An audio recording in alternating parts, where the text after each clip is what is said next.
Assalomu alaykum do'stlar, men sizlar bilan Camilo Play. Men Camilo Playman.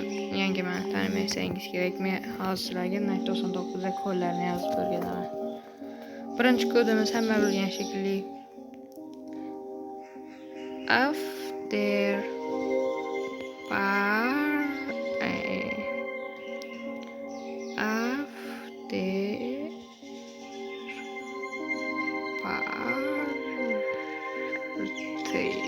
degan kod yozsangiz sizga 15 ta olmaringizni beradi.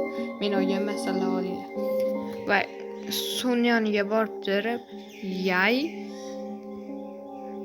fishing deb yozing. Suv tutib turganingizda baliqdan o'lab turganingizda shunda sizga beradi. Eng asosiy kod bu sizga ana kerak 15 ta olmaz va cho'g'larni beradi. O'choqlarni beradi. O'choq deyman. Gul ham beradi. Forest. Shunchaki mana shu kodni yozib yuborasiz. Sizga 15 ta beradi. Men buni yozib tugatganman. Agar foydali bo'lgan bo'lsa, obuna bo'lib qo'ying. Yana 10 ta kod bor. Bularni keyin obuna bo'lganingizdan keyin yozib qo'yaman. 500 obunachiga